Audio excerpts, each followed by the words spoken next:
شايفين السوا بتاعه، ريحته قلب البيت. بصوا شايفين، بصوا. السلام عليكم ورحمه الله وبركاته. ازيكم عاملين ايه؟ يا رب تكونوا بخير. معكم زينب بالمطبخ، زينب الكبير. النهارده باذن الله هنعمل مع بعض بسكوت اقتصادي حلو قوي، سهل جدا ومقادير بسيطه جدا. هنسميه مع بعض كده بسكوت الغلابه، اللي هو اي مقاديره موجوده في اي بيت. هنبتدي بسم الله ونصلي على رسول الله عليه افضل الصلاه والسلام. اول مقدار معانا عندي هنا كوبايه سمنه على زيت، هي سمنه على زيت. بسم الله الرحمن الرحيم.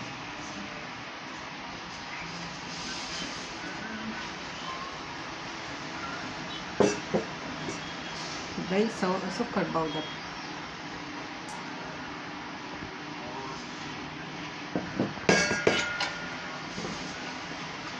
نقلبها مع بعض. بسم الله.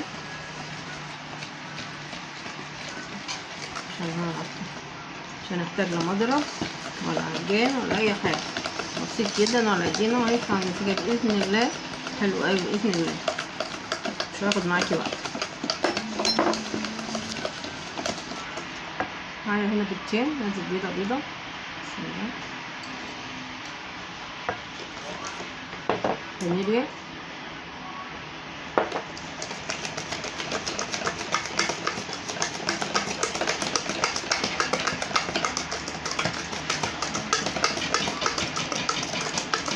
البيضة الثانية،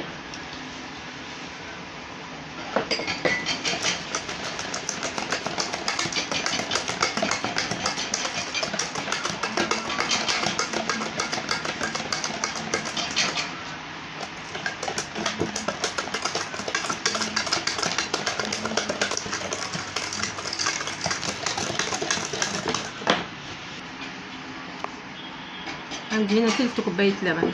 تلت كوباية لبن دي يعني تعيريهم ممكن 12 كوباية، 12 معلقة لبن بالظبط. عندي هنا معلقة صغيرة ممسوحة نشادر، ممكن تستغني عنها، بس انا بحب النشادر في البسكويت. نقلب كده مع اللبن. اللبن مش من التلاجة، دافي بسيط كده.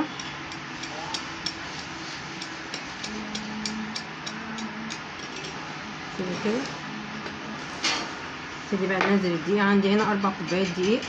ابتدي بسم الله، مش هننزل كله مع بعض طبعا. بسم الله الرحمن الرحيم.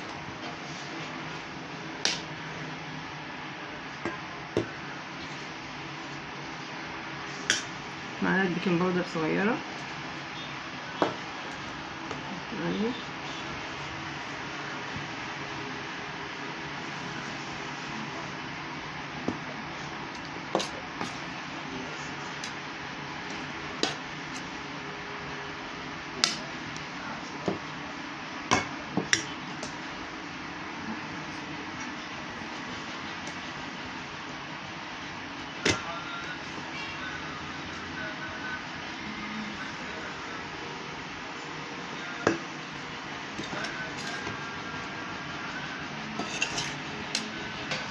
ننزل هنا لبن حليب ونشادر ومعجن.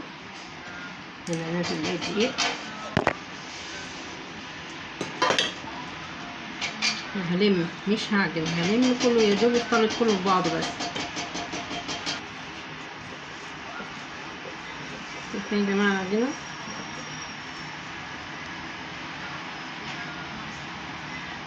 طريه ما بتلزقش في ايدي، بس ناعمه وطريه.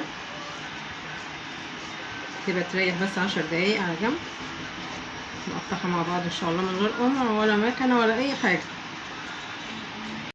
عندي القمع مشرشر ده على البسكويت. انا مش هعمل بكيس ولا بمكنه ولا باي حاجه، انا بعمل بسكويت ابسط ما يكون. اقل حاجه عندنا بايدي كده.